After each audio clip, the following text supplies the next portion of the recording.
بسم الله الرحمن الرحيم والضحى والليل إذا سجى ما ودعك ربك وما قلى وللآخرة خير لك من الأولى ولسوف يعطيك ربك فترضى ألم يجدك يتيما. الحمد لله رب العالمين والصلاة والسلام على أشرف الأنبياء والمرسلين وعلى آله وصحبه أجمعين. அன்பிற்குரிய சகோதர சகோதரிகளே, இந்த இரண்டாம் அமருடைய நிகழ்ச்சியினுடைய தலைப்பு அந்நுதூர், நேர்ச்சைகள். பொதுவாக அல்லாஹுடைய மார்க்கத்தை விளங்குவதற்கு முன்னால் நாம் நேர்ச்சை செய்திருக்கலாம். ஒவ்வொருவரும் மார்க்கத்தை எப்படி நாம் தவறாக விளங்கியிருந்தோமோ அந்த அடிப்படையில் சிறு பிராயத்திலோ அல்லது நம்முடைய பெற்றோர்களுடைய அந்த வற்புறுத்தலினாலோ ஏதாவது ஒரு காரணத்தினால் நாம் இந்த நேர்ச்சை செய்யுங்கிற இந்த வணக்கத்தை தவறான முறையிலே செய்திருக்கக்கூடிய ஒரு வாய்ப்பு நம்மிலே பல பேருக்கும் இருந்திருக்கலாம். அல்லாஹ் நம்மை காப்பாற்றி சத்திய இஸ்லாமிய மார்க்கத்தை நாம் தெரிந்த பின்பு அதிலிருந்து நாம் விடுபட்டு அல்லாஹுடைய தூய்மையான இந்த மார்க்கத்தை பின்பற்றி ஒரு காலகட்டத்திலே நாம் அந்த தவறுகளை செய்திருந்தாலும் கூட அப்படிப்பட்ட அந்த தவறுகளுக்கு அல்லாஹ்விடத்திலே பாவ மன்னிப்பு கேட்டு நம்முடைய செயல்களை நாம் திருத்திக் கொள்ள வேண்டும்.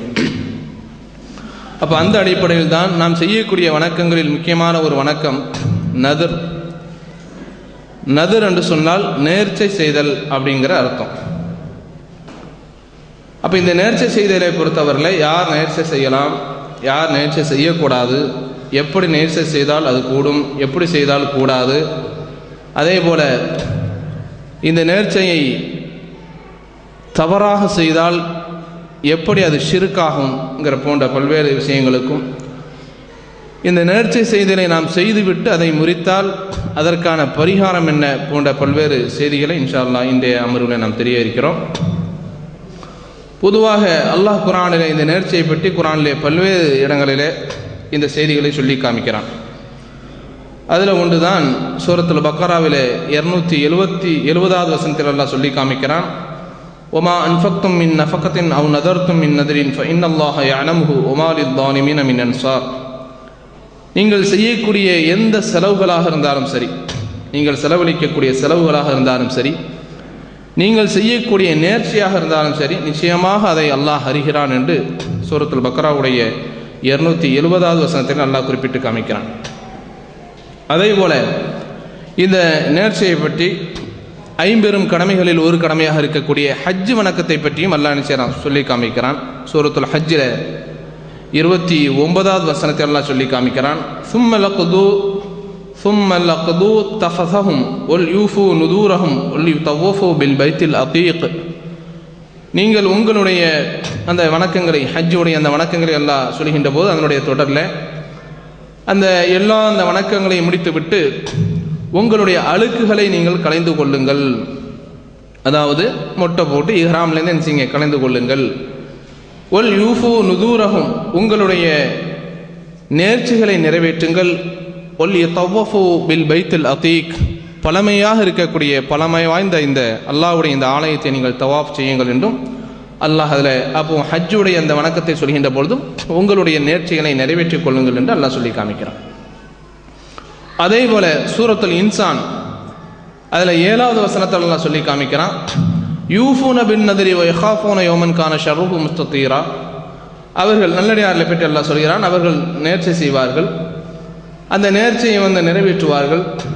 அந்த நேர்ச்சியை அவர் நிறைவேற்றிவிட்டு மாத்திரமல்ல, எந்த நாளில் தீமைகள் பரவி இருக்குமோ, தீங்குகள் பரவி இருக்குமோ அந்த நாளை அவர்கள் அஞ்சுவார்கள், மறுமை நாளை. வ யுத்இமூன தஆம அலா ஹுப்பிஹி மிஸ்கீனன் வ யதீமன் வ அஸீரா. அவர்கள் அந்த ஏழைகள் மீதும் அதே போல அந்த அனாதைகள் மீதும் கைதிகள் மீதும் அவர்கள் நேசம் வைத்திருக்கக்கூடிய நிலையில் ஏழைகளுக்கு என்ன செய்வாங்க, உணவளிப்பார்கள்.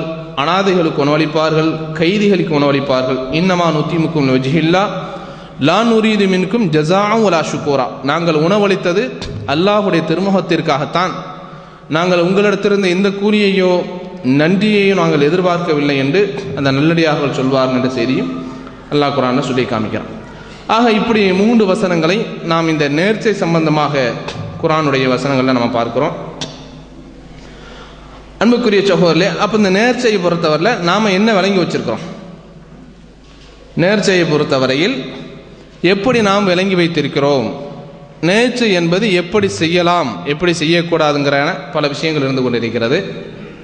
இப்போ நான் ஆரம்பத்தில் முதல்ல ஒரு கேள்வியை கேட்குறேன். பொதுவாக நேர்ச்சையை கண்டிஷன் போட்டு நேர்ச்சை வைக்கலாமா? ஏன்னா இன்றைக்கி நம்ம அப்படி தான் விளங்கியிருக்கிறோம். அல்லாஹ்வுக்கு நேர்ச்சை செய்ததுன்னா என்ன அர்த்தம்? எனக்கு இறைவா என்னுடைய நோயை குணப்படுத்தி விட்டால் உனக்காக வேண்டி நான் அதை செய்கிறேன், நோன்பு வைக்கிறேன், உனக்காக தொழுகிறேன், ஏழைகளுக்கு உணவளிக்கிறேன், அனாதைகளுக்கு கொடுக்கிறேன். இந்த மாதிரியான கண்டிஷன் போட்டு நிச்சயம் நேர்ச்சை வைக்கிறது, அதான் நேர்ச்சை. ஆனால் இப்படி தான் அதிகமாக இன்றைக்கி நிச்சயம் வைத்து கொண்டிருக்கிறார்கள். இப்படி நேர்ச்சை வைப்பது மார்க்கத்தில் அனுமதிக்கப்பட்டதா? கேள்வி புரியுதா இல்லையா? கண்டிஷன் போட்டு, அல்லாஹ்ட்ட கண்டிஷன் போட்டு இப்படி நம்ம நேர்ச்சை செய்கிறோமே, இப்படி நேர்ச்சை செய்வது, இறைவா எனக்கு இந்த காரியத்தை நீ முடித்து கொடுத்தால், இதை லேசுபடுத்தி கொடுத்தால் உனக்காக நான் இதை செய்கிறேன் என்று ஏதாவது ஒரு நன்மையான விஷயத்தை நினைச்சிடறோம். மாதிரியான கண்டிஷனை போட்டு நினைச்சிடறோம் நம்ம நேர்ச்சை வைக்கிறோமே. இப்படி நேர்ச்சை வைப்பது கூடுமா? ஆண்கள் பகுதியில் கூடாதா? கூடும், கூடாது. 2 பதில் தானே, கூடும் கூடாது. அது கூடும் சொல்றவங்க கொஞ்சம் கை தூக்குங்களேன். ஆண்கள் பகுதியில் இப்படி வைக்கலாம், அப்படித்தானே? கண்டிஷன் போட்டு வைக்கலாம். அப்போ கூடாதுங்க, எல்லாருமே கூடாதுங்கிறீங்க. பெண்கள் பகுதியில் கூடாதா? எத்தனை மெஜாரிட்டி அதுக்கு? கூடாது. அங்கேயும் மெஜாரிட்டி கம்மியாக தான் இருக்குது. அப்போ கூடும். அப்போ மிச்ச பேர்லாம் கூடுங்கிறாங்க. சரி, நேர்ச்சையை பொறுத்த வரையில் இப்படி கண்டிஷன் போட்டு வைக்கிறதுங்கிறது மார்க்கத்தில் உள்ளது தான். அப்படி என்ன செய்யலாம்? நேர்ச்சை செய்யலாம். ஏனென்று சொன்னால் அரபியில் என்ன செய்யலாம்னா 2 நேர்ச்சையில் 2 சொல்லுவாங்க. ஒன்று முனஜ்ஜஸ், இன்னொன்று முஅல்லக். முனஜ்ஜஸ் என்று சொன்னால் அல்லாஹ்விடத்தில் எதையுமே எதிர்பார்க்கலை, அல்லாஹ்விட்ட பிரதிபலன் எதிர்பார்க்கலை, ஆனால் அல்லாஹ்வுக்காக செய்யணும்னு நினைக்கிறோம். 3 நாளுக்கு நான் அல்லாஹ்வுக்காக நோன்பு வைப்பேன், எந்த நோக்கமும் அல்ல.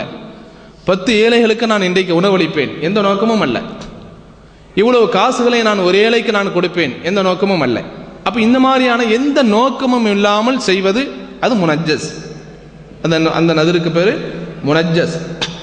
அதே போல இன்னொன்று இருக்கிறது முஅல்லக். முஅல்லக்னா என்ன? இறைவா எனக்கு இந்த காரியத்தை நீ நிறைவேற்றி கொடுத்தால் உனக்காக நான் இதை செய்கிறேன், அப்படி கண்டிஷன் போட்டு வைக்கிறது. இப்படி வைக்கிறதுக்கு மார்க்கத்தில் அனுமதி இருக்கிறது. சரிதானா?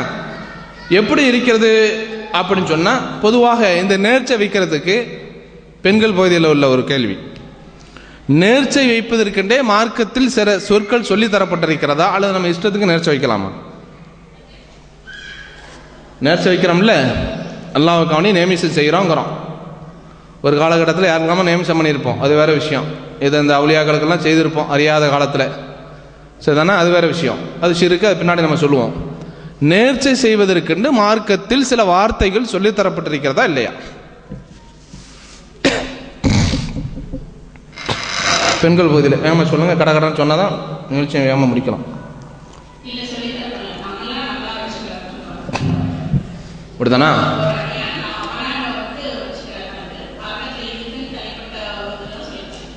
சரி, வேற யாரும் வேற ஏதாவது இருக்கா? சுற்றோர்கள் எதுவும் இருக்கா? வார்த்தைகள் எதுவும் இருக்கா மார்க்கத்தில்? இல்லை.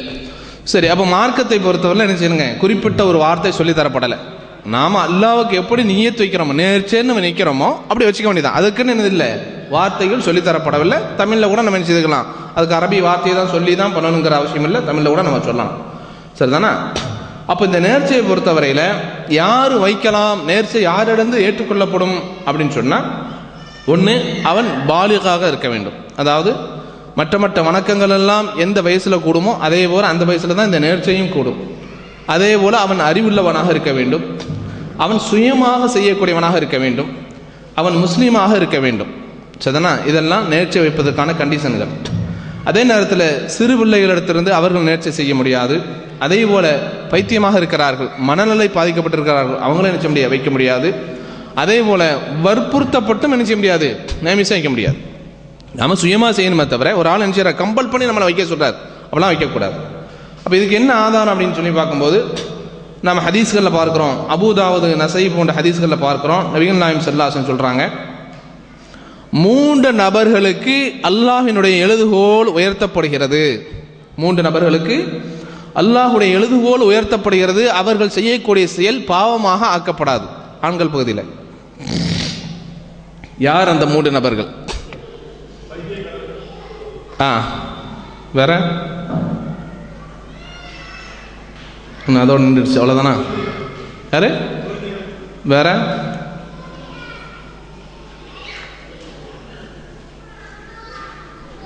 இன்னொன்று யாரு? 2 வந்துருச்சு.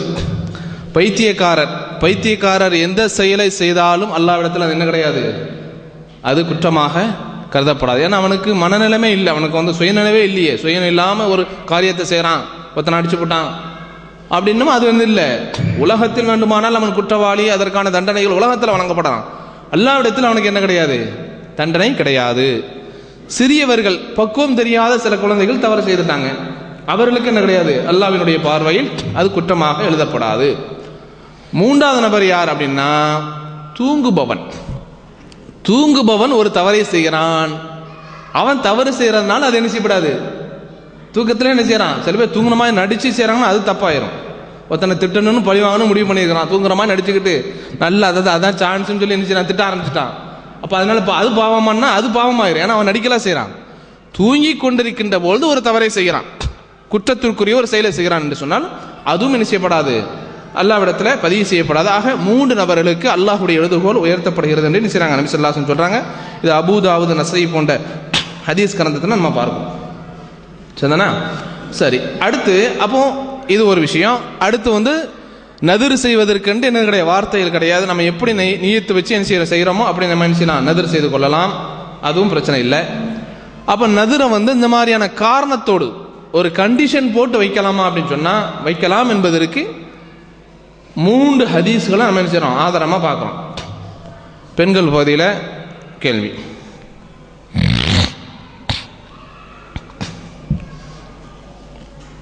சஹாபாக்கள் காலத்தில், ரசூலுல்லாஹ்வுடைய காலத்தில் இந்த மாதிரி கண்டிஷன் போட்டு நீ நினைச்சிருக்காங்க, நேர்ச்சை வச்சிருக்கிறாங்க என்பதற்கான ஆதாரங்கள்.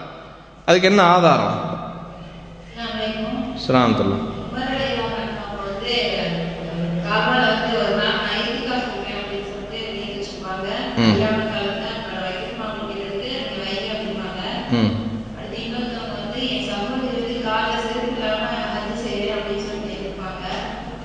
இல்லை இல்லை இல்லை உமர்லா தன்னுடைய இந்த சம்பவம் செய்னீங்களா, அது வேற செய்தி, பின்னாடி நான் சொல்றேன்.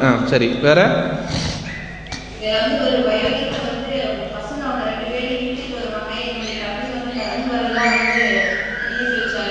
அதெல்லாம் இல்லை, அதெல்லாம் இல்லை, வேற சப்ஜெக்ட்.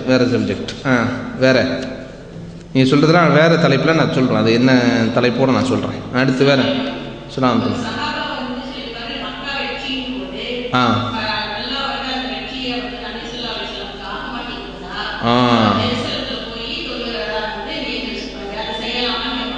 சரி சரி சரி சரி வேற வேற யாரும் சொல்றீங்களா? சரி, வேற ஒரு செய்தி சொல்லப்பட்டாச்சு. அப்ப ரசூலுல்லாஹ்வுடைய காலத்தில் ஒரு சஹாபி என்ன செய்யறாங்கன்னா, இது கண்டிஷன், இதான் கண்டிஷன் போடுறது. எப்படி சொல்லலாம், யா ரசூலல்லாஹ் இன்னி நதர்து லில்லாஹி அஸ்ஸ வஜல் இன் ஃபதஹல்லாஹு அலைக மக்கா அன் உஸல்லி ஃபீ பைத்துல் முகத்தஸைனி ரகஅத்தைன். அல்லாஹ்வுடைய தூதரே, ஃபதஹ் மக்கா சொல்றார், மக்கா வெற்றி கொள்ளப்பட்டு தந்தால், அல்லாஹ் மக்காவை வெற்றியாக்கி தந்தால், மக்காவுடைய வெற்றி கிடைத்தால் பைத்துல் முகத்தஸ்ல போய் நான் 2 ரக்காத்து தொழுவதாக நியத்து வைத்திருக்கிறேன், நேர்ச்சை செய்திருக்கிறேன் அப்படின்னு சொல்றாங்க. அப்ப இதுல கண்டிஷனா இல்லையா? அல்லாஹ் வெற்றியை தந்தால்னா என்னது ஆகி போச்சு, அங்க கண்டிஷன் வைக்கிறதா. அப்ப அங்க கண்டிஷன் வச்சு சொல்றாங்க, அல்லாஹ் வெற்றியை தந்தால் நான் என்ன செய்வேன், பைத்துல் முகத்தஸ்ல போ தொழுவேன் அப்படிங்கிறாங்க. அப்போ ரசூலுல்லாஹ் சொல்றாங்க இங்கே தொழுதுரு அப்படிங்கிறாங்க. எங்க மஸ்ஜித் நபவியில அங்கே தொழுங்கிறாங்க. திரும்பவும் அதே அவர் சொல்றாங்க, திரும்பவும் நீ இங்கே தொழுது சொல்றாங்க. மூணாவது சொன்னாங்க ஷானுக்க இதன் அப்படின்னா உன் இஷ்டம் அப்படின்ட்டான். அப்படின்னா நீ எங்கேயே தொழுதுக்கோ, பைத்துல் முகத்தஸ்ல போய் உன்னுடைய நேர்ச்சையை நிறைவேற்றிக் கொள்ளுன்னு செய்றாங்க. நபி ஸல்லல்லாஹு அலைஹி வஸல்லம் சொன்னாங்க. இது தாரமி அபூதாவுத் போன்ற ஹதீஸ் கிரந்தத்தில் பார்க்கிறோம். இது ஒரு சம்பவமா. அடுத்து இன்னொரு சம்பவம் என்னன்னா, அஹ்மதுல பதிவு செய்யப்பட்டிருக்கிறது. நபி ஸல்லல்லாஹு அலைஹி வஸல்லம் காலத்தில் ஒரு பெண்மணி வர்றாங்க. அன்ன அமதன் சௌதா, ஒரு கருத்த பெண்மணி என்ன செய்றாங்க, அடிமை பெண் வர்றாங்க. வந்து சொல்றாங்க அல்லாஹ்வுடைய தூதர்ட்ட, அல்லாஹ்வுடைய தூதரே வகத ரஜா மின் பாதி மஆஸிஹி இன்னி குன்து நதர்து இன்ன ரத்தகல்லாஹு சாலிஹன் அன் அத்ரிபு இந்தக பித்துஃப். அதாவது நீங்க போர்ல போயிட்டு வர்றீங்கல்ல, போர்ல உங்களுக்கு எதுவுமே, ஏன்னா உஹது போர்ல ரசூலுல்லாஹ்க்கு சில காயங்கள்லாம் நடந்துச்சு, ஒரு சம்பவங்கள்லாம் நடந்துச்சு நமக்கு தெரியும். அப்ப நீங்க போர்ல போயிட்டு வரக்கூடிய நீங்க என்ன செய்றீங்க, எந்த விதமான ஆபத்து இல்லாமல் சலாமத்தாக நீங்கள் திரும்பி வந்தீர்கள் என்று சொன்னால் உங்க பக்கத்துல உட்காந்து நான் என்ன செய்யணும், கொட்டடிக்கணும்னு சொல்லி நீ ஏற்றி வச்சிருக்கேன். இப்படி ஆசை பாருங்க, வித்தியாசமான ஆசை. துஃப் அந்த அன்னைக்கு இருக்கா இல்லையா, கல்யாண வீடுகளில் அடிக்கிறாங்களே கொட்டு, தஃப், அதுக்கு தான் தஃப்ங்கிறது. அது உங்க பக்கத்துல நான் அடிக்கணும்னு சொல்லி ஒரு அடிமை பெண் சொல்றாங்க. ரசூலுல்லாஹ் திரும்பி வந்துட்டாங்களா, வந்தோன்னா அந்த அம்மா வர்றாங்க, வந்து சொல்றாங்க அல்லாஹ்வுடைய தூதரே நான் இப்படி வச்சிருந்தேன், நீ ஏற்றி வச்சிருந்தேன், நான் இப்போ என்ன செய்யறேன், தஃப் அடிக்கிறேன் அப்படின்னு ரசூலுல்லாஹ் சொல்றாங்க.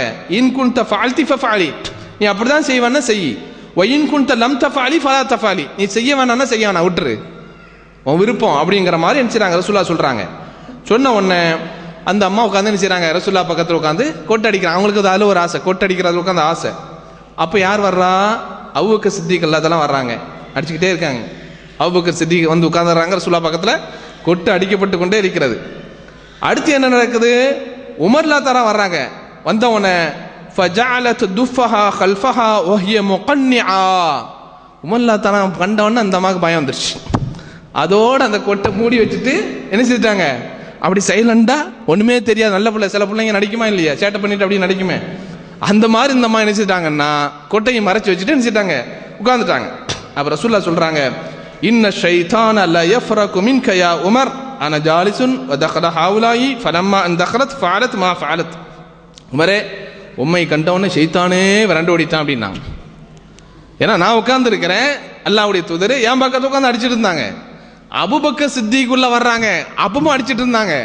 ஆனா உமர் வருகிறார் என்ற செய்தியை கேள்விப்பட்டு அந்த அம்மா நினைச்சிட்டாங்க, ஆஹா பெரிய ஆள் வர்றாரு, இவர்கிட்ட வச்சு கதை நடக்காது, உடனே அங்க என்ன நடக்கும், ஏதாவது பனிஷ்மெண்ட் நடக்கும், ஏதாவது என்ன செய்ய நடந்துரும். அப்ப அதனால அதோட என்ன செய்றாங்க, மூடி வச்சுட்டு போயிட்டாங்க அப்படிங்கிற செய்தி அஹ்மதுல வருது.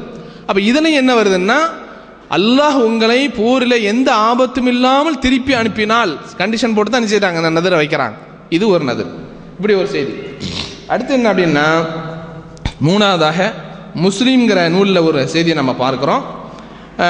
ஒரு அம்மா வர்றாங்க, வந்து சொல்றாங்க அல்லாஹ்வுடைய தூதரே فنذرت لي أن شفاعني الله لأخرجن ولو أصلين في بيت المقدس. அல்லாஹ் வந்து எனக்கு, அப்போ அந்த அம்மா ஏதாவது நோயில் நினைச்சிருக்காங்க, பாதிக்கப்பட்டிருக்கிறாங்க. அப்போ அல்லாஹ் வந்து இந்த மாதிரி நோய் எனக்கு தந்திருக்கிறான், அதுலேருந்து எனக்கு நிவாரணத்தை தந்தால் நான் வெளியே கிளம்பி பைத்துல் முகத்தஸ்ல போய் நான் தொழுகணும்னு நினைச்சிருக்கேன், நேர்ச்சை வச்சிருக்கேன் அப்படிங்கிறாங்க. அப்போ அல்லாஹ் நினைச்சுதான் ஷிஃபா கொடுத்துட்டான். அந்த அம்மா தயாராகிட்டாங்க. தயாராகிட்டு வெளியே போகும்போது யார்கிட்ட வர்றாங்க, மைமூனா ரலியல்லாஹு, ரசூலுல்லாஹ்வுடைய மனைவி உம்மஹாத்துல் முஃமினீன், ரசூலுல்லாஹ்ட்ட மைமூனா அல்லாஹ் தண்டை வர்றாங்க. வந்து செய்தியை சொல்றாங்க. செய்தியை சொல்லும்போது நீ அந்த மைமூனா அல்லாஹ் தான் சொல்றாங்க, நீ வந்து எந்த சாப்பாடெல்லாம் கட்டி வச்சுட்டு தயாராக போகிறதுக்கு நிற்கிறியோ அதை எடுத்து வச்சு இங்கே சாப்பிட்டுட்டு சல்லி ஃபி மஸ்ஜித் ரசூல், அல்லாஹ்வுடைய ரசூலுடைய மஸ்ஜித் இருக்கு இல்லையா, மஸ்ஜித் நபவி, அங்கேயே நீ தொழுதுக்கோ. ஏன்னா அதை விட அங்கே தானே அதிகம் நன்மை, வந்து பைத்துல் முகத்தஸை விட ரசூலுல்லாஹ்வுடைய மஸ்ஜித் நபவியில் தொழுவது தான் அதிகம், அங்கே தொழுதுக்கோ அப்படிங்கிறாங்க. சொல்லிட்டு சொல்றாங்க, அல்லாஹ்வுடைய தூதர் சொல்ல நான் கேள்விப்பட்டிருக்கிறேன், சலாத்துன் ஃபீஹி அஃலது மின சலாத்தி ஃபீமா சிவாஹு இல்லா மஸ்ஜிதுல் காபா, என்னுடைய இந்த பள்ளியில தொழுவது வந்து ரொம்ப சிறந்தது, எதை தவிர மஸ்ஜிதுல் ஹராமை தவிர, காபத்துல்லாவை தவிர. அப்ப காபத்துல்லாவை தவிர உலகத்தில் இருக்கக்கூடிய எல்லா பள்ளியையும் விட சிறந்த பள்ளி எந்த பள்ளி, என்னுடைய மஸ்ஜித் நபவி, இந்த பள்ளி தான், நீங்க இங்க தொழுங்கன்னு செய்றாங்க மைமூனா அல்லாஹ் தான சொன்னாங்கிற செய்தியும் முஸ்லிமில் பார்க்குறோம். ஆக 3 செய்திகளை பார்க்குறோம். அப்ப இந்த செய்திகள் நமக்கு எதை உணர்த்துகிறதுன்னு சொன்னால், இந்த மாதிரி கண்டிஷன் போட்டு அல்லாஹ் என்ன செய்யலாம், நியத்து நதிர் வைக்கலாம் அப்படிங்கிறத செய்தியை நம்ம பார்க்குறோம். அதே நேரத்தில் இந்த ஹதீஸுகளை எல்லாம் ஆய்வு செய்து இமாம்கள் ஒரு சட்டத்தையும் சொல்றாங்க. என்ன அப்படின்னு சொன்னா, இப்படி நேர்ச்சை வைக்கலாம், அல்லாஹ்விட்ட என்ன செய்யலாம், கண்டிஷன் போட்டு நேர்ச்சை வைக்கலாம். ஆனாலும் கூட ஒரு வகையில் இது தவறாக போகிறது. ஏன் அப்படின்னு சொன்னா, இப்படி செய்வது தவறு அப்படிங்கிறதுக்கு சில காரணங்கள் சொல்றாங்க. ஏன்னா அல்லாஹ் வந்து என்ன செய்யறான், லா யஸாலு அம்மா யஃபால், லா யுஸாலு அம்மா யஃபால் வஹும் யுஸாலு. அல்லாஹ் செய்வதை யாரும் நினைக்க முடியாது, கேள்வி கேட்க முடியாது. அல்லாஹ் தான் நினைச்சான் பிற மக்களை கேள்வி கேட்கலாங்கிற அந்த வசனம். அப்ப அல்லாஹ்வை நிர்பந்திக்க முடியாதுங்கிற காரணத்தினால் என்ன செய்யறது, இப்படி இந்த மாதிரியான கண்டிஷன் போட்டு நதுரு செய்வது சரியில்லை அப்படின்னு சொல்லி இமாம்கள் என்ன செய்றாங்க, சொல்றாங்க. அப்ப அதுக்கு ஒரு ஹதீஸ் என்ன செய்றாங்க, முக்கியத்துவப்படுத்துறாங்க பெண்கள் பகுதியில். அது என்ன ஹதீஸ்? நேர்ச்சை சம்பந்தமாக வைக்கலாம்ங்கிறதுக்கு நம்ம பார்த்தோம். அது என்ன இல்லை, வைக்காதீங்க அப்படின்னு என்ன செய்றாங்க, ரசூலுல்லாஹ் சொல்றாங்க. எதை வச்சு சொல்றாங்க?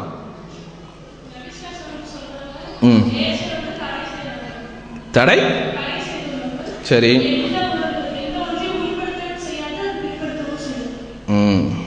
சரி. வேற கூடுதலான தகவல் யாருக்கும் தெரியுமா? சரியான செய்தி. மாஷா அல்லாஹ். ரைட். ஆக 2 செய்திகள். அல்லாஹ்வுடைய தூதர், அது கூட இன்னொரு செய்தி இருக்கு, நான் சொல்லிடுறேன்.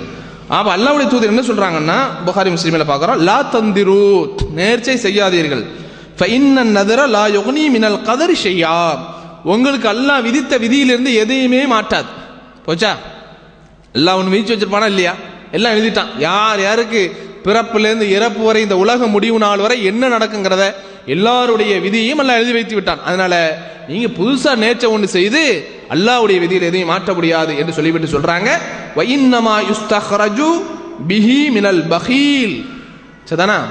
அதை வந்து என்ன செய்யப்படும், பகீல் இடத்துல, யார் இடத்துல, கஞ்சன் இடத்துல இருந்து அவனுடைய காசை பிடுங்குவதற்காக வேண்டித்தான் இது என்னது இருக்கு, மார்க்கத்தில் இருக்குன்னு சொல்றாங்க. ஏன்னா பொதுவாக காசு கொடுனா கொடுக்க மாட்டாங்க. நல்ல வழியில் செலவு செய்யணும், சில உள்ளங்களுக்கு என்ன செய்யாது, அந்த சிந்தனை வராது. பல்ல என்ன செய்வான், அவனுக்கு வாழ்க்கையில் ஏதாவது சோதனையை கொடுப்பான், ஏதாவது கஷ்டத்தை கொடுப்பான், ஏதாவது நோயை கொடுப்பான். அப்போதான் அந்த மாதிரியான கஞ்சர்களுக்கு சிந்தனை வரும், இறைவா என்னுடைய நோயை நீக்கிவிட்டால் நான் என்ன செய்யறேன், உனக்கு ஏதாவது செய்யறேன், ஹெல்ப் பண்றேன், உன் மார்க்கத்துக்கு நான் ஹெல்ப் பண்றேன், அனாதைகளுக்கு கொடுக்குறேன், ஏழைகளுக்கு கொடுக்குறேங்கிற அந்த நிய்யத்து வந்து என்ன செய்ய வரும், அப்போதான் அந்த சிந்தனை வரும். புரியுதா இல்லையா? அப்ப அதனால தான் ரசூலுல்லாஹ் சொல்றாங்க, விதியில எதையும் மாற்றி விடாது நேர்ச்சை. அதனால நேர்ச்சை செய்யாதீங்க. நேர்ச்சை என்பது கஞ்சர்களிடத்திலிருந்து அவருடைய காசை பெறுவதற்காக வேண்டித்தான் இது ஏற்படுத்தப்பட்டிருக்கிறது அப்படிங்கிற செய்தியும் சொல்றாங்க. அதே மாதிரி இன்னொரு ஹதீஸ்ல புகாரி முஸ்லிம்ல வருகிறது, அந்நதுரு லா யுகத்துமு ஷையும் வலா யுஅখিருஹு, நேர்ச்சை செய்வது விதியில எதை முந்தவும் செய்யாது, பிந்தவும் செய்யாது. அப்ப இப்படிதான் ஒரு உண்மையான முஃமின் இப்படிதான் இருக்கும். அப்ப நேர்ச்சை வச்சு என்ன செய்யணும், அல்லாஹ்ட்ட நம்ம வேணுங்கிற, அல்லாஹ் எல்லாத்தையும் முடிச்சிட்டான், எல்லாத்தையும் ஃபைனல் பண்ணியாச்சு, ஃபினிஷ் பண்ணியாச்சு. அப்ப அதனால விதியை எதையும் முற்படுத்தாது அப்படிங்கிற அந்த செய்தியும் புகாரி முஸ்லிம்ல பார்க்கறான். அப்போ அப்ப என்னதான் செய்யறது, அல்லாஹ்விட்ட அல்லாஹ்வுடைய உதவியை தேட என்னதான் செய்யணும், நேர்ச்சையும் வைக்கக்கூடாதுங்கிறீங்க, அல்லாஹ்வுடைய தூதர் வைக்காதீங்க அப்படிங்கிறாங்க. அப்ப என்னதான் செய்வது, அதற்கு வழி என்னன்னு சொன்னா அல்லாஹ் குர்ஆன்ல சொல்லி காமிக்கிறான், வஸ்தஈனு பிஸ்ஸப்ரி வஸ்ஸலா வ இன்னஹா லகபீரத்துன் இல்லா அலல் காஷியின், நீங்கள் அல்லாஹ்விடத்தில் உதவி தேடுவது பொறுமையை கொண்டும் தொழுகையை கொண்டும் உதவி தேடுங்கள். அப்ப எப்படி கிடைக்கும் அல்லாஹ்வுடைய உதவி, பொறுமையாகவும் இருக்க வேண்டும், அதே நேரத்தில் தொழுகை என்ன செய்யணும், முறையாக பேணுங்கள், அதன் மூலமாக அல்லாஹ்வுடைய வெற்றி கிடைக்கும் அப்படின்னு சொல்லி என்ன செய்றாங்க நபிகள் நாயகம். அல்லாஹ்வுடைய வசனத்தை நம்ம பார்க்குறோம். அந்த அடிப்படையில் என்ன செய்யலாம், தொழுகையை கொண்டு தான் நம்ம என்ன செய்யணும், அல்லாஹ்விடத்தில் உதவி தேடணும். அதே போல இந்த உதவியை நேர்ச்சையை பொறுத்தவரையில் நம்ம என்ன செய்யணும்னா, நேர்ச்சை செய்தவர்கள் நிறைவேற்றவும் செய்யணும்.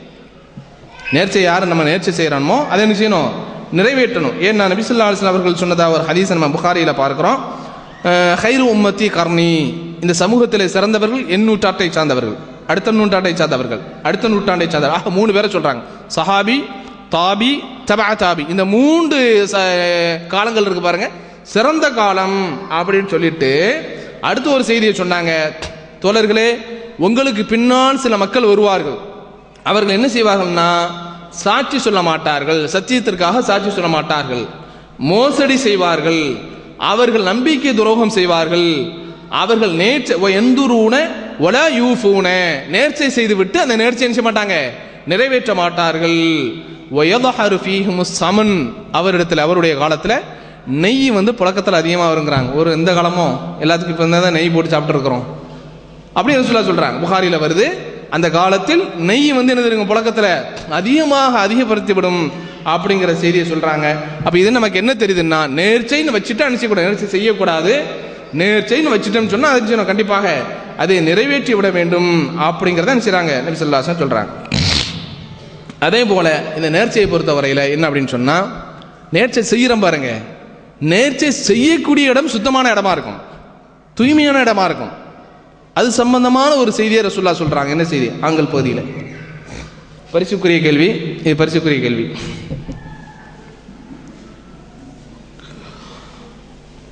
ஆங்கல் பகுதியில்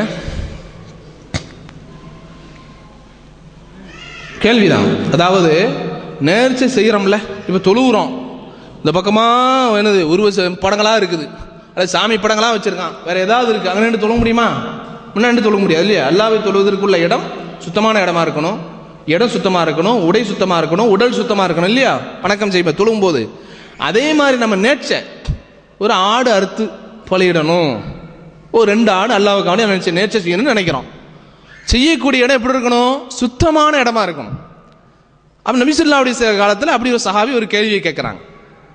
ஏன்னா எத்தனை பேர், ஒரு நிமிஷம், எத்தனை பேர் என்ன செய்யிருப்பீங்கன்னா, இன்னைக்கு அப்படித்தானே போகிறாங்க சமுதாயம். குழந்தையை கொடுப்பது அல்லாஹ், அதே அல்லாஹ் குர்ஆன்ல சொல்லி காமிக்கிறான். குழந்தை கிடைக்க வேண்டும், குழந்தை வாழ்க்கையில் கிடைக்கலன்னு சொல்லி குழந்தையை வேண்டி வேண்டி குழந்தை கிடைச்சிரும். குழந்தையை தூக்கிட்டு முதல்ல போகிற இடம் அங்கே இருக்குது, பயணிக்கிற இடம் நாகூர் தர்கா, ஏர்வாடி தர்கா. அங்கே போய் என்ன செய்யுது, குழந்தையை கொண்டு அங்கே ஒரு வேப்பமரம் வச்சுருப்பான், நம்ம கோயிலில் வச்சிருக்க மாதிரி. கோயிலில் பார்த்துருமா இல்லையா? கோயிலில் திடீர்னு அங்கங்கே வேப்ப மரத்தில் பால் வடியுதுன்னு பொருளையை கிளப்பிட்டு இருக்காங்க. அவங்களுக்கு அந்த வேப்ப மரங்கிறது அது ஒரு சாமியுடைய இடம், அது மாதிரி வச்சிருக்காங்க. அதை மாதிரி அந்த நினைச்சுவாங்க, தர்காக்களில் ஒரு வேப்ப மரம் நிற்கும், போய் நல்லா பார்க்கணும் தர்காவில், இதுக்காண்டி போகணும். அதனால் தர்கா வேற மாதிரி இதுக்கெல்லாம் போகக்கூடாது, இந்த மாதிரி விஷயத்துக்கு வேணால் போகலாம். அப்போ அந்த வேப்ப மரத்தில் போய் என்ன செய்யுது, பிறந்த குழந்தையை கொண்டு போய், பிறந்த குழந்தைக்கு அல்லாஹ்வுடைய தூதர் சுன்னத்தாக என்ன சொன்னாங்களோ அதெல்லாம் சமுதாயம் மறந்துட்டாங்க. சில மக்கள் கொண்டு போய் என்ன செய்யுதுன்னா, அதுக்குன்னு புது இதை துணியில் அங்கேருந்து வாங்கிட்டு போகிறது, போய் அங்கே போய் என்ன செய்யுது, குழந்தைய அந்த தொட்டியில் போட்டு ஆட்டி, அதுக்கு முட்டை போட்டு, அதுக்கு பேர் வச்சு நல்ல கறியாக்கி சாப்பிட்டு விட்டு வருவாங்க. இது சிறுக்கான வேலை, சரிதானே?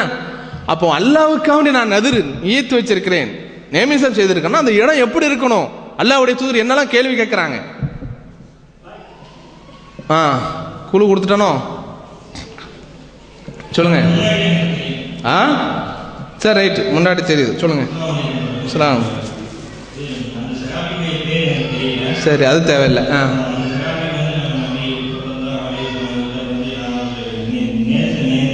சரி,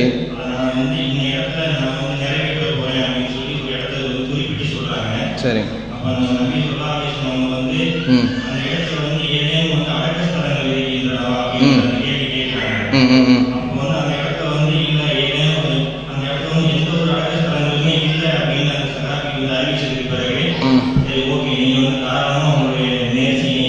சரி, ஜஸாக்கல்லாஹ்.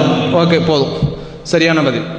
அப்போ என்னன்னா, என்ன இன்னைக்கு அப்படிதான் சொல்றாங்க சில பேர், நாங்கள் நாகூர் தர்காவுக்கு போகிறோம், ஆனாலும் அஜ்மீர் தர்காவுக்கு போகிறோம், போனால் நாங்கள் என்ன செய்கிறோம், அறுத்து பலி கொடுக்கறது யாருக்காக வேண்டியது, அல்லாஹ்வுக்கு தான் கொடுக்குறோங்கிறாங்க. செய்கிற செயல் எங்க? சிறுக்கான இடத்துல, சிறுக்கு நடக்கக்கூடிய, அல்லாஹ்வுக்கு வெறுப்பாக இருக்கக்கூடிய இடத்துல ஒரு செயலை செய்து போட்டு அந்த செயலுக்கு எப்படி நியாயம் கற்பிக்கிறாங்க? அல்லாஹ் பேரில் தான் கொடுத்தோம் அப்படின்னு நினைச்சாங்க, சொல்றாங்க. அது தவறு. இப்போ அல்லாஹ்வுடைய தூதர் என்ன வந்து கேட்குறாங்க அப்படின்னா, ஒரு சஹாபி சொல்றாங்க, அல்லாஹ்வுடைய தூதரே, ஒரு ஒட்டகத்தை நான் அறுத்து பலியிடுவதாக நினைச்சிருக்கேன், நேர்ச்சி செய்திருக்கிறேன். புவானா, அது இடத்துக்கு பேர் புவானாங்கிற இடத்துல. அப்போ ரசூலுல்லாஹ் கேட்குறாங்க, அங்கே வந்து ஏதாவது ஜாஹிலியா காலத்தில் வணங்கப்படக்கூடிய அந்த சிலைகள் இருக்கிறதா, அந்த பரிசை கொடுத்துருங்க அப்படின்னு சொல்லி கேட்குறாங்க. இல்லை அப்படின்னா ஜாஹிலியா காலத்தில், ஏன்னா ஜாஹிலியா காலத்தில் அறுத்து பண்ணிட்டு இருப்பாங்களா இல்லையா? அப்போ அந்த மாதிரி, அப்போ அது ஜாஹிலியா காலத்தில் வணங்கப்படக்கூடிய இடம் என்று சொன்னால் அது என்னது, தவறான இடம். அப்போ அங்கே இல்லைன்னாங்க. சரி, ஹல்கான ஃபீஹா ஈதும் மின் ஆயாதிஹிம், அங்கே ஏதாவது திருவிழா கொண்டாடுற இடமா? கந்தூரி. அப்போ நம்ம பாசையில் சொன்னால் அப்படி தானே, திருவிழான்னு சொன்னால் அது அங்கே போயிடும். கந்தூரி அது நம்ம பாசையில் சொல்லலாம். கந்தூரி கொண்டாடக்கூடிய இடமான்னு கேட்டாங்க, அதுவும் இல்லை என்று சொன்னார். அப்போ அல்லாஹ்வுடைய தூதர் சொல்றாங்க, அவுஃபி பினதிரிக்க, அப்படின்னா அந்த இடத்துல போய் என்ன செய்துக்கோ, உன்னுடைய ஒட்டகத்தை அறுத்து அல்லாஹ்வுக்காக பலி கொடு என்று நினைச்சாங்க. நபிகள் நாயகம் ஸல்லல்லாஹு அலைஹி வஸல்லம் சொன்னாங்க செய்தியை அபூதாவுதுங்கிற நூலில் பார்க்குறோம். அப்போ அதனால நேர்ச்சி செய்தாலும் கூட நிறைவேற்றக்கூடிய இடம் எப்படி இருக்கணும்? வீட்டிலே வச்சு கொடுக்கலாங்க, பிரச்சனை இல்லைங்க. நேமிசம் செய்து விட்டால் பள்ளிவாசலில் தான் போய் கொடுக்கணும், தர்காவில் தான் போய் கொடுக்கணும், ஒன்றும் தேவையில்லை. நம்ம வீட்டிலே உட்காந்து என்ன செய்யலாம், நிறைவேற்றலாம். நோன்பா இருக்கட்டும், தொழுகையாக இருக்கட்டும், வணக்கமாக இருக்கட்டும், அறுத்து பலியிடுவதாக இருக்கட்டும், எந்த வணக்கமாக இருந்தாலும் நேர்ச்சை செய்யக்கூடிய அந்த வணக்கங்களை என்ன செய்யலாம், வீட்டிலே நிறைவேற்றலாம் அப்படிங்கிற அந்த செய்தியை நம்ம புரிஞ்சுக்கணும். அப்போ இந்த மாதிரியான தர்காக்கள்லாம் வந்து நினைச்சுதாங்க நேர்ச்சி. இப்போ இப்படி ஒரு பிரச்சனை வருதா இல்லையா? நாம செய்யல அந்த வேலையை. தர்காக்கள்லேருந்து வருது, ஆனா பிரசாதத்தை போல நினைச்சது அங்கேருந்து நேர்ச்சை வருது, நல்ல பிரியாணி போட்டு வருது. இதை சாப்பிடலாமா சாப்பிடக்கூடாதா? ஆண்கள் பகுதியில் சாப்பிடக்கூடாது. ஏன் அப்படின்னு சொன்னா அது எங்கேருந்து வருது? அந்த வரக்கூடிய இடம் என்னதுக்கு தவறான இடம். ஏன்னா இன்னைக்கு பார்க்குறோம் ஷியாக்கள் செய்கிறாங்களா இல்லையா? இந்த ஆஷூரா 10 இருக்குல்ல, இன்னும் செய்து தான் இருக்கான். 10 முடிஞ்சு போச்சு. ரசூல்லா சொன்னா 9 10 முடிஞ்சு அடுத்த 10 வந்துடும். இவ்வாறு ஒரு மாசமா உட்காந்து கருப்பு கொடியை கொட்டிட்டு இன்னும் சாப்பிட்டுட்டு தான் கிடக்குறான் ஷியாக்கள். இப்போ நிறைய பேருக்கு கொஸ்டின் வருது, ஷியாக்களுக்கு கொடுக்கக்கூடிய சாப்பாட்டை சாப்பிடலாமா? சாப்பிட முடியாது. அது நீங்கள் வேற வேற காரணங்கள்லாம் சொல்லுவாங்க, ஹோட்டல்லேருந்து வருது அங்கேருந்து வருதுலாம் சொல்கிறாங்க. அதெல்லாம் காரணம் இல்லை. ஷியாக்கள் கொடுப்பது அவன் எதை வச்சு கொடுக்குறான்? இந்த ஆஷூரா, இந்த ஹுசைனு, இந்த கர்பலா, இதை வைத்து என்ன செய்யறாங்க? அந்த சாப்பாட்டை சமைத்து கொடுக்குறாங்கன்னு சொன்னா அதை என்ன செய்ய முடியாது, சாப்பிட முடியாது. அப்போ அல்லாஹ் ஜல்ல ஷானஹு சூரத்துல் மாயிதால பாருங்க 3வது வசனம் அல்லாஹ் தெளிவாக சொல்லி காமிக்கிறான். ஹுர்ரிமத் அலைக்குமுல் மைத்தாத், உங்களுக்கு இறந்த பிராணிகள் ஹராமாக்கப்படுகிறது, விலங்குகள் ஹராம், இறந்த விலங்குகள். அதே போல பண்டிகையினுடைய மாமிசம் அது ஹராமு. அதே போல அல்லாஹ்வுடைய பெயர் சொல்லி அறுக்கப்படாதது, அதே மாதிரி கழுத்து நெரிக்கப்பட்டது, அடிபட்டு செத்தது, கீழே விழுந்து செத்தது, கொம்பு முட்டப்பட்டு செத்தது, இப்படியான ஒரு நீண்ட செய்தி அல்லாஹ் என்ன செய்றான் குர்ஆன்ல சொல்லி காமிக்கிறான்னு சொன்னா அப்ப என்ன முடியாது, சாப்பிட முடியாதுங்கிறத என்ன செய்றாங்க அல்லாஹ்வுடைய தூதர் அல்லாஹ் குர்ஆன்ல நமக்கு என்ன செய்றான் சொல்லி காமிக்கிறான். அதை நம்ம புரிஞ்சுக்கணும். சரிதானா? அடுத்து அப்போ இப்போ நம்ம நேமிசை செய்யறோம். வணக்கம், இது பரிசுக்குரிய கேள்வி பெண்கள் பகுதியில்.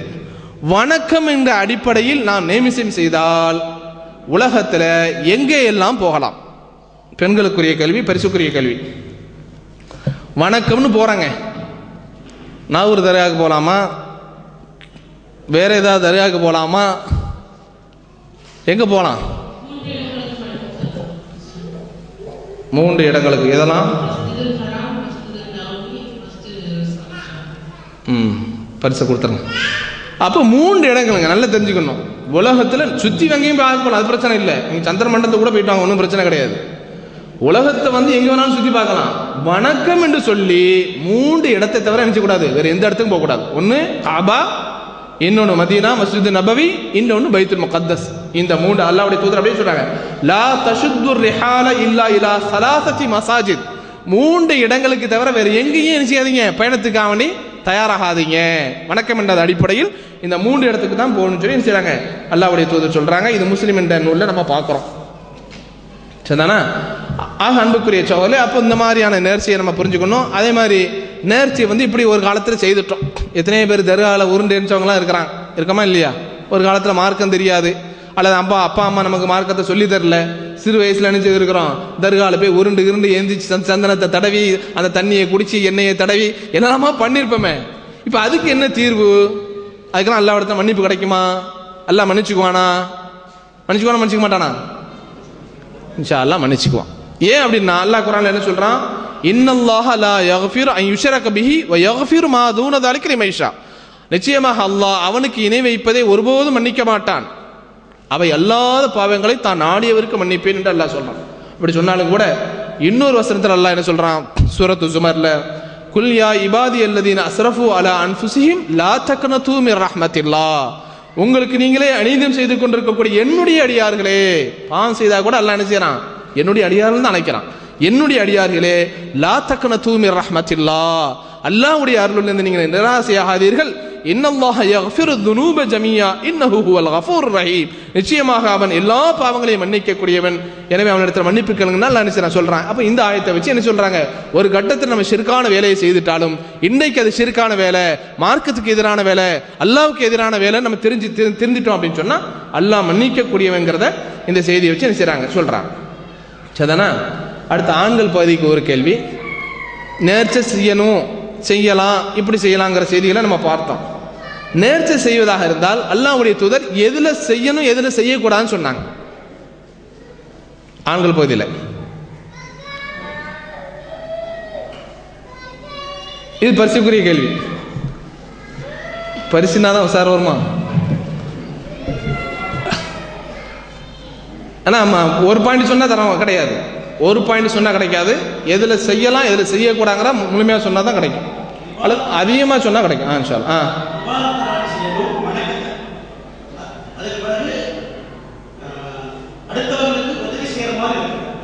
சரி, இதுல செய்யணும். சரி, இதை விட்டுருங்க. நல்ல காரியங்களை நதிர் செய்யலாம், நேர்ச்சி செய்யலாம். பரிசுக்கிரியைகளை இதே சொல்றேன். எதுல செய்யக்கூடாது என்று அல்லாஹ்வுடைய தூதர் தடுத்திருக்கிறாங்க. எதில் செய்யக்கூடாது, இதுல நேர்ச்சி செய்யாதீங்க அப்படின்னு எதுல தடுத்தாங்க? அதான் பரிசுக்கிரிய கேள்வி. ஸலாமுல்லாஹ்.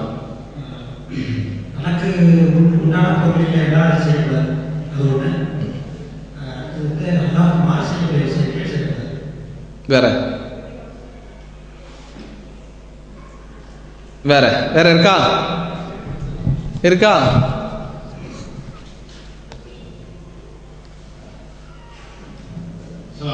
ஸலாமுல்லாஹ். ஓகே, ஜஸாக்கல்லாஹ். இது வரவேற்கக்கூடிய கருத்து. வேற இதுக்கு மேலே இருக்குதா? இருக்கா இல்லையா? சொல்லுங்க. இருக்குன்னா சொல்லுங்க.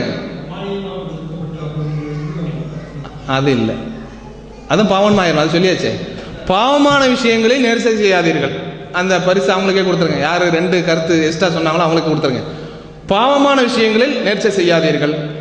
உங்களுக்கு சொந்தம் இல்லாத விஷயத்தை நேர்ச்சி செய்யாதீங்க. நான் 5 ஆடு அல்லாஹ்வுக்கான அறுத்து கொடுப்பேன்னு பக்கத்து வீட்டில் பாஞ்சு ஆடு மேய்ச்சிட்டு இருக்கான், ஆட்டு மந்தை வச்சுக்கான். அந்த ஆட்டை பிடிச்சி அல்லாஹ்வுக்கான கொடுக்கலாமா?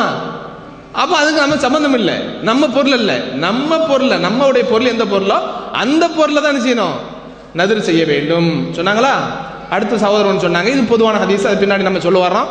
உடலை வருத்தி கொண்டும் என்ன செய்யக்கூடாது, நதிர் செய்யக்கூடாது. அது பின்னாடி நான் சொல்றேன். அடுத்து அவங்க சொல்லாத விஷயம் என்னன்னா, வலா நதர ஃபீ கதீஅத்தி ரஹ்மின். அல்லாஹ் மேல சத்தியமா சொல்றேன், நேர்ச்சி வச்சுட்டேனா நீ மூத்தானா கூட உன் வீட்டுக்கு நான் விதிக்க மாட்டேன், அல்லது உன்னை வந்து நான் சந்திக்க மாட்டேன். இப்படி உறவுகளை துண்டிக்கக்கூடிய விஷயத்திலும் நேர்ச்சி செய்யாதீர்கள். இது பாவம் தானே? அல்லாஹ்வும் அல்லாஹ்வுடைய தூதரும் உறவுகளை சேர்ப்பதற்கு நிறைய செய்திகளை சொல்றாங்க.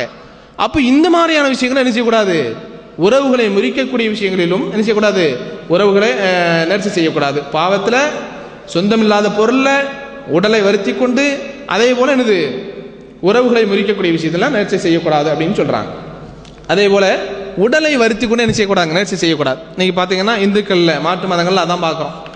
என்ன செய்யறாங்க, அவர்களுக்கு விழாங்கிற அந்த பெயர்ல, வணக்கம் என்ற பெயர்ல என்ன செய்வாங்க, நல்லா அல்லா புத்தியை கொடுத்துருப்பான், பெரிய ஆஃபீஸராக இருப்பான், படிச்சிருப்பான், ஐபிஎஸ் அதிகாரியாக இருப்பான், ஐஏஎஸ்ங்குவான், கோயிலில் உட்காந்து என்ன செய்வான், அப்படியே உருண்டு கிடப்பான். கோயில் நடைபாதையில் போய் என்ன செய்வான், மண்ணில் மண்ணு சேரும் சகதியம் மேலே உருண்டு முட்டாத்தனமான ஒரு நேர்ச்சியை வச்சிருக்கிறான்.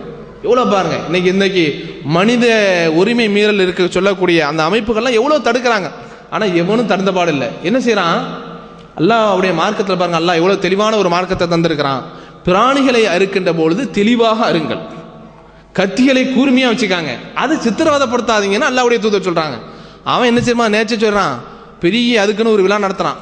50 ஆடு 100 ஆடு 100 மாட்டை கொண்டு வந்து ஒரே போடு, எல்லா ஆடுகளும் அப்படியே நிற்கிது, துண்டா வெத்திக்கிறான்.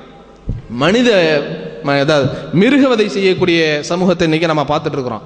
இதுக்கு மேல மனிதனையே என்ன செய்யறான், வதை செய்துட்டு இருக்கிறான். பார்க்குறோமா இல்லையா? சாமியார் வந்து ஏறுவார், பெண்கள் எல்லாம் என்ன செய்யணும், அப்படியே தங்களுடைய முடிகளை விரித்து படுக்கணும், அந்த முடி மேல சாமியார் ஏறி நடப்பார். இன்னும் சில ஊர்ல என்ன நடக்கு தெரியுமா, நேச்சங்கிற பேர்ல லைனா பொம்பளை உட்கார வச்சிருப்பாங்க, நல்ல தேங்காய், பெரிய பெரிய தேங்காய் கொண்டு வந்து பொம்பளை மண்டையில போட்டு டமால் டமால் டமான்னு போட்டு உடைக்கிறாங்க. இதான் மூளை உள்ள ஏதாவது மண்டைக்கு அவனுக்கு சம்பந்தம் இருக்கா, மூளைக்கு ஏதாவது சம்பந்தம் இருக்கா பாருங்க. அப்ப பாருங்க, மூடத்தனமான வேலைகளை வணக்கம் என்ற பெயரால், நேர்ச்சை என்ற செயலால் அவனுடைய குலதெய்வத்துக்கு என்ன செய்யறான், எத்தனை வேலைகளை செய்துட்டு இருக்கிறாங்க. இஸ்லாமிய பாருங்க எவ்வளவு தெளிவான மார்க்கம். அல்லாஹ்வுடைய தூதர் சொல்றாங்க, எந்த காரணத்தை கொண்டும் உங்களுடைய உடலை வருத்தி கொண்டு அல்லாஹ்வுக்கு நேர்ச்சை செய்யாதீர்கள். நீங்க செய்யறது அல்லாஹ்வுக்கு வேண்டி செய்யக்கூடிய நேர்ச்சை, ஆனா உடல் என்ன செய்யக்கூடாது, வருத்தி கொண்டு செய்யக்கூடாது அப்படிங்கிறாங்க.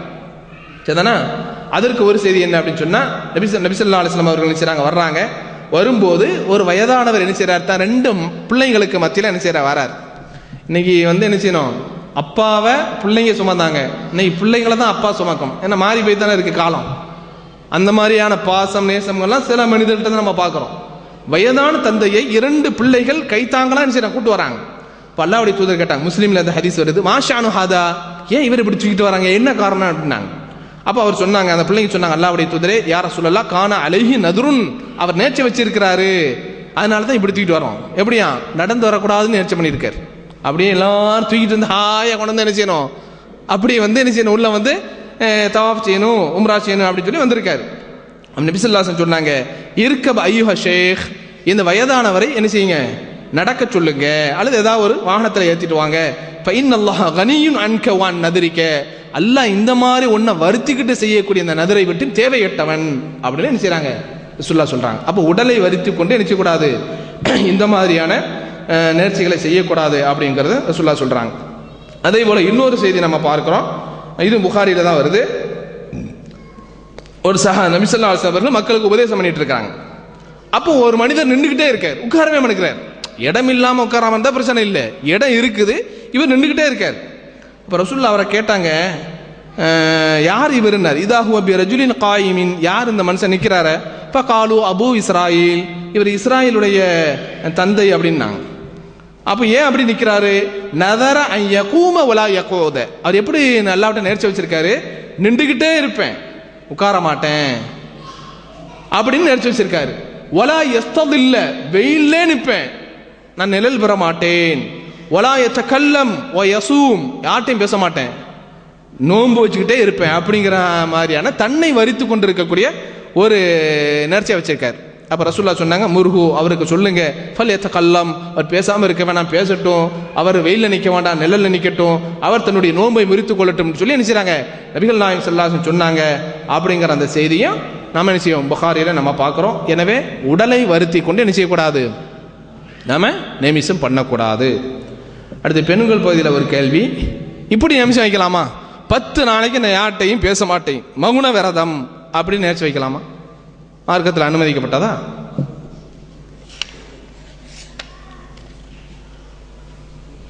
பெண்கள் பகுதியில் கேள்வி.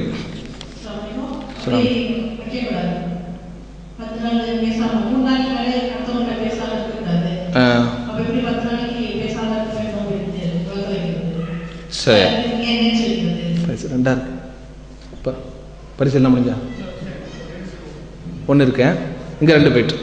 சரி, அப்போ இந்த மாதிரியான நினைச்சக்கூடாது, மௌன விரதம்ங்கிறது கூடாதுங்க.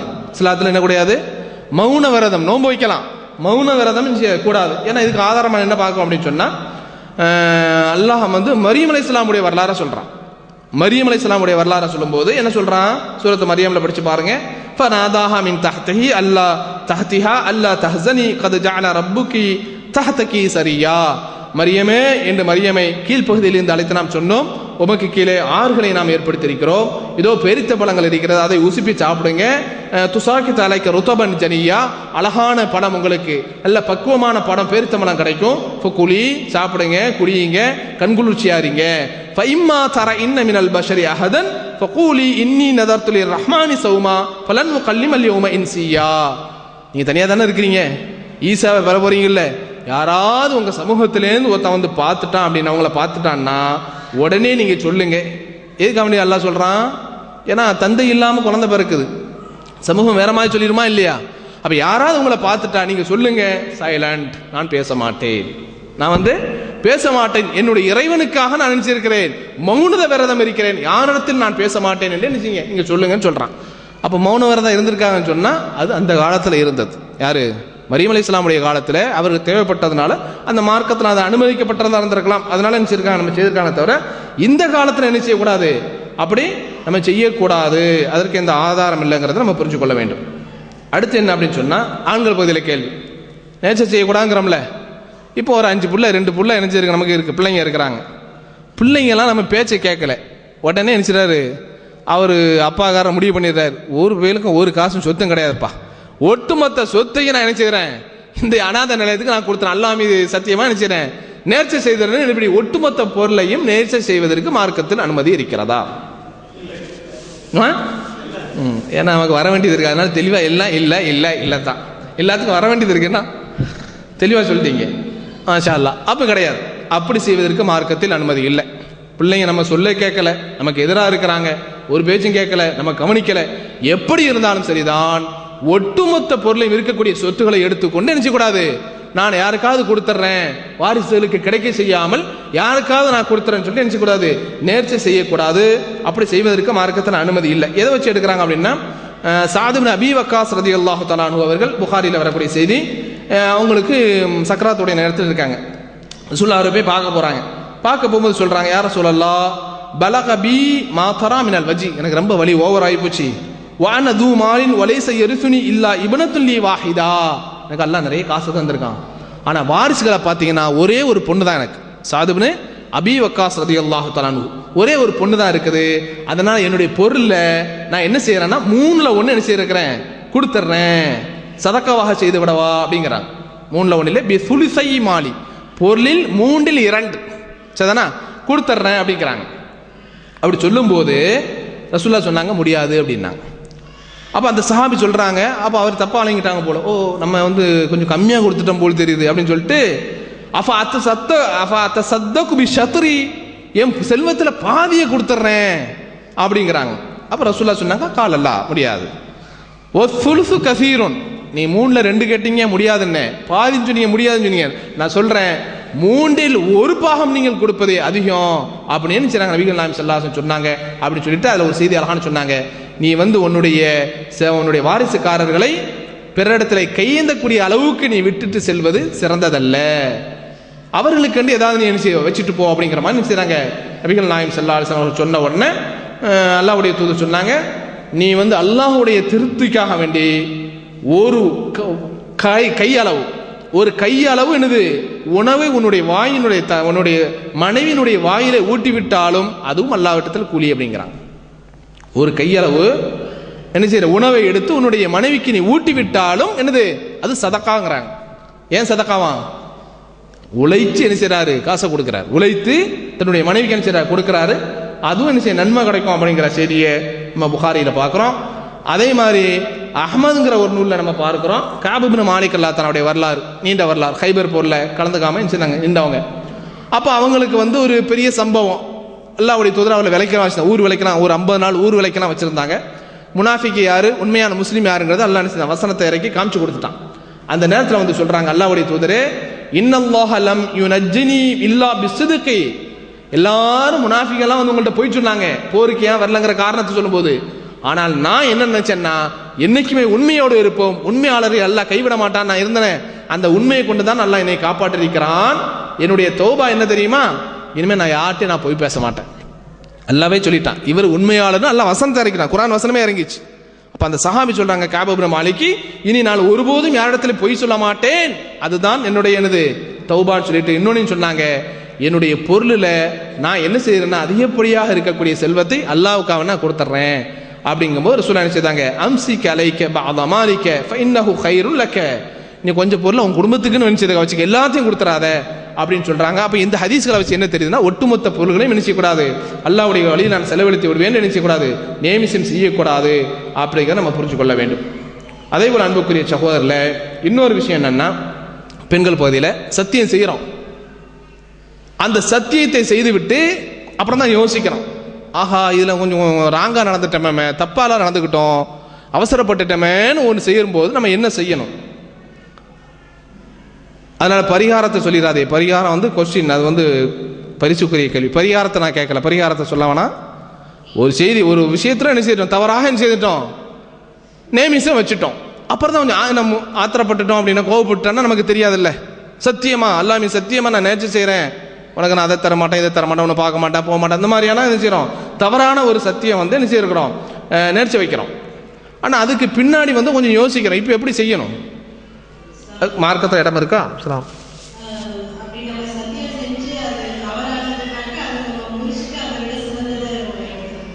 ஜஸாக்கல்லாஹ் ஹைர். அதுதான் அல்லாஹ்வுடைய தூதர் என்ன சொல்றாங்கன்னா, உங்களில் ஒருவர் சத்தியம் அடிக்கிறார் அல்லது நேர்ச்சி செய்கிறார் அப்படின்னு சொன்னா அவர் வந்து அது அல்லாஹ் ஃபரா ஹைரம் மின்ஹா, அதை விட சிறந்ததை பார்க்கிறார். ஒரு நண்பரை பார்த்து சொல்றாருப்பா, உன் மூஞ்சிலே நான் முடிக்க மாட்டேன்ப்பா, அல்லாஹ் சத்தியமா நினைச்சேன் நான் முடிக்க மாட்டேன், ஏன்னா சத்தியமும் நேர்ச்சியும் கிட்டத்தட்ட ஒன்னா தான் வரும். அப்போ அப்படி சொல்லுகின்ற பொழுது அதை விட சிறந்ததாக அவர் பார்க்கிறார் என்று சொன்னால் ஃபல்யஅத்தில்லதி ஹுவ ஹைர், எது சிறந்ததோ அதை அவர் செய்யட்டும் அப்படிங்கிற ரசூலுல்லாஹ் அப்படி செய்து இருக்கிறாங்க, அப்படி செய்து இருக்கிறாங்க. புகாரியில் ஒரு ஹதீஸை பார்க்குறோம், சஹாபாக்கள் வந்து கேட்குறாங்க, அல்லாஹ்வுடைய தூதரே எங்கள் ஊருக்கு போகணும், எங்களுக்கு கொஞ்சம் தேவைகள் இருக்கிறது, கொஞ்சம் ஒட்டகம் தாங்கண்ணா அப்படிங்கிறாங்க. ரசூலுல்லாஹ் சொன்னா அதெல்லாம் தர முடியாதுப்பா, என்ன உங்கள் சுமையெல்லாம் நான் நினைக்க முடியாது, சுமந்துக்க முடியாது அப்படின்ட்டாங்க. அப்போ அந்த சஹாபாக்கள் திரும்பி போகிறாங்க, ரசூலுல்லாஹ் கூப்பிட்டு சொல்கிறாங்க, அப்படியா உங்களுக்கு ஒட்டகம் வேணுமா? அப்போ ரசூலுல்லாஹ் கொஞ்சம் இறக்கப்பட்டிருப்பாங்க, என்னடா வந்து கேட்டாங்களே நம்ம கொடுக்காம விட்டுட்டோமே அப்படி மன வருத்தப்பட்டு மறுபடியும் அந்த மக்களை அழைச்சி கொடுத்தாங்க. அப்போ அந்த மக்கள்லாம் கேட்குறாங்க, அல்லாஹ்வுடைய தூதரே முதல்ல வந்து சத்தியம் அடிச்சு சொன்னீங்க எனக்கு தரமாட்டேன், எங்களுக்கெல்லாம் தரமாட்டேன்னு சொன்னீங்களே, இப்போ தந்துட்டீங்களே அப்படின்னு சொல்லும்போது அப்போ அல்லாஹ்வுடைய தூதர் சொல்றாங்க, இல்ல இன்னி வல்லாஹி இன்ஷா அல்லாஹ் லா அஹ்லிஃபு அலா யமீனின் ஃபஅரா கைரஹா கைரம் மின்ஹா.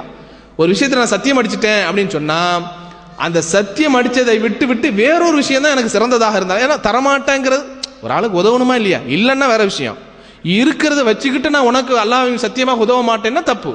அப்போ ரசூலுல்லாஹ் பார்க்குறாங்க இவங்களுக்கு உதவாமல் போயிட்டமே தான் நம்ம ஹெல்ப் பண்ணணும்னு சொல்லிட்டு கூப்பிட்டு செய்கிறாங்க. அவங்களுக்கு செய்யக்கூடிய ஹெல்ப்பையும் செய்துட்டு நான் ஒரு விஷயத்தில் சத்தியம் அடித்தால் அதை விட சிறந்ததாக ஒன்றை பார்த்தால் அதை முறித்து விட்டு நான் என்ன செய்வேன், இதை செய்வேன் செய்கிறாங்க. நபிகள் நாயகம் ஸல்லல்லாஹு அலைஹி வஸல்லம் செய்தார்கள் அப்படிங்கிற செய்தியை நம்ம பார்க்குறோம். அதனால் எது சிறந்ததோ அதை தான் தேர்ந்தெடுக்கணும். அடுத்து இறுதி கட்டத்துக்கு நம்ம வந்துடுறோம்.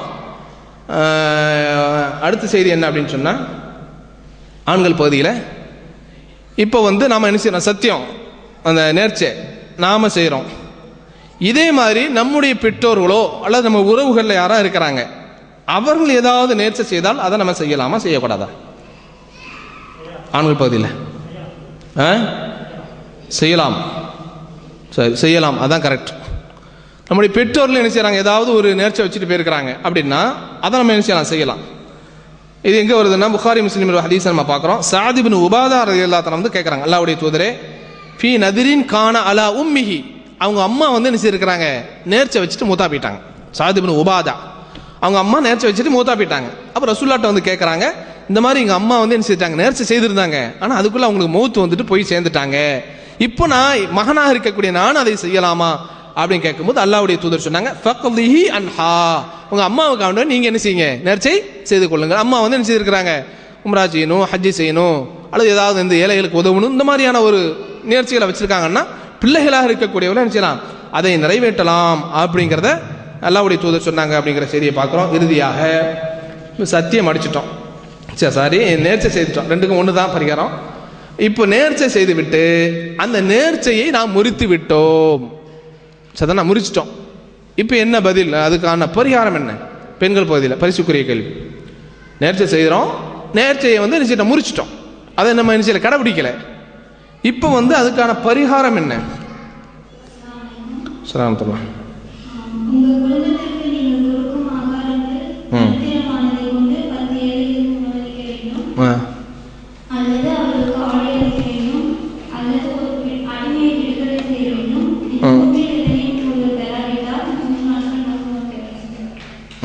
ஜஸாக்கல்லாஹ் ஹைரா. சரியான பதில். சூரத்துல் மாயிதால அல்லாஹ் பரிசை கொடுத்துருங்க. 89வது வசனத்தில் அல்லாஹ் சொல்லி காமிக்கிறான் எப்படின்னா, லா யுஆஹிதுக்கும் அல்லாஹு பில்லக்வி ஃபீ ஐமானிக்கும், உங்களுடைய சத்தியத்தில் வீணானதற்கு அல்லாஹ் நிச்சயமா குற்றம் பிடிக்க மாட்டான். அரபுகள் சொல்றாங்களா இல்லையா, ஒல்லா பில்லா தல்லான்னா மூச்சுக்கு 300 தடவை சொல்லுவான், மூச்சுக்கு 300 தடவை என்னதான் அல்லாஹ் தான் வரும். அப்போ இந்த மாதிரியான வீணாக இருக்கக்கூடிய விஷயங்கள் அல்லாஹ் சத்தியம் அடிக்கல உங்களுக்கு குற்றம் பிடிக்க மாட்டான். ஃபகஃபாரத்துஹு வலாக்கின் யுஆஹிதுக்கும் பிமா அக்கத்துமுல் ஐமான், எதுல நீங்க வந்து தெரிஞ்சு என்ன செய்றீங்களோ சத்தியம் அடிக்கின்றீர்களோ அதுல தான் நிச்சயமா அல்லாஹ் குற்றம் பிடிப்பான் அப்படிங்கிறத அல்லாஹ் சொல்லிட்டு காமித்துட்டு என்ன செய்யணும், 10 ஏழைகளுக்கு என்ன செய்யறது, உளவளிக்கிறது, அல்லது அவர்களுக்கு என்ன செய்யறது, ஆடையை கொடுப்பது, ஆடையும் கொடுக்கலாம். 10 ஏழைகளுக்கு என்ன செய்யலாம், உணவாகவும் கொடுக்கலாம். சத்தியத்தை முறிச்சுட்டா 10 ஏழைகளுக்கு உணவு கொடுக்கறது, அல்லது என்ன செய்யலாம் அவர்களுக்கு ஆடை வாங்கி கொடுக்கலாம், அல்லது என்ன செய்யணும் அடிமையை விடுதலை செய்தல். அது இன்னைக்கு இல்லை, சரி இது இல்லை, ஏழைகளுக்கு உணவும் கொடுக்க முடியல, வசதி இல்லை, இப்போ என்ன செய்யணும் அப்படின்னா ஃபமன்லம் யஜிது ஃபஸ்யாமு ஸலாஸத்தி ஐயாம், 3 நாட்கள் என்ன செய்யணும், நோன்பு வைக்க வேண்டும். ذَلِكَ كَفَّارَةُ أَيْمَانِكُمْ إِذَا حَلَفْتُمْ, இதுதான் நீங்கள் சத்தியம் செய்தால் உங்களுக்கான பரிகாரமாக இருந்து கொண்டிருக்கிறது. வஹ்ஃபது ஐமானக்கும், உங்களுடைய சத்தியங்களை இங்கே பேணிக் கொள்ளுங்கள் என்று நினைச்சான் அல்லாஹ் சூரத்து மாயிதால 89வது வசனத்தில் சொல்றான். அப்போ அல்லாஹ்வுடைய தூதர் சொல்றாங்க, முஸ்லீம்ல ஹதீஸை பார்க்குறோம், கஃபாரத்துன் நதிரி கஃபாரத்துல் யமீன், சத்தியம் அடிச்சு விட்டு அல்லாமே சத்தியமா ஒரு செய்தியை செய்துட்டு அந்த சத்தியத்தை முறிச்சா என்ன பரிகாரமோ அதற்கான பரிகாரம் தான் இது நேர்ச்சை செய்து விட்டு அதை முறித்ததுக்கான பரிகாரம் என்று என்ன செய்றாங்க அல்லாஹ்வுடைய தூதர் நபி ஸல்லல்லாஹு அலைஹி வஸல்லம் சொல்லக்கூடிய செய்திகளை பார்க்குறோம். ஆக அன்புக்குரிய சகோதரர்களே, ஆக அந்த சத்தியத்திற்கான இந்த விஷயங்களை பார்த்த நாம் என்ன செய்யணும், நல்ல விஷயங்களை நம்ம என்ன செய்யணும், சத்தியம் செய்ய வேண்டும். அப்போ சத்தியத்தில் நம்ம எந்த செய்திகளை நம்ம என்ன செய்யணும் கேட்டோமோ அந்த செய்திகளை நம்ம என்ன செய்யணும் வாழ்க்கையில நடைமுறைப்படுத்தி அல்லாஹுக்காக மாத்திரமே என்ன செய்யணும் நேமிசம் செய்ய வேண்டும். அந்த செய்த அந்த சத்திய அந்த நேர்ச்சைகளை கூட முறையான முறையிலே நடந்து கொள்ள வேண்டும். இல்லாமல் அல்லாஹ் ஜல்ல ஷானஹு அப்படிப்பட்ட நன்மக்களாக நம் அனைவரையும் ஆக்கி தருவானாக என்று கூறி இந்த 2ஆம் முறையை முடிச்சுக்கிட்டு அடுத்து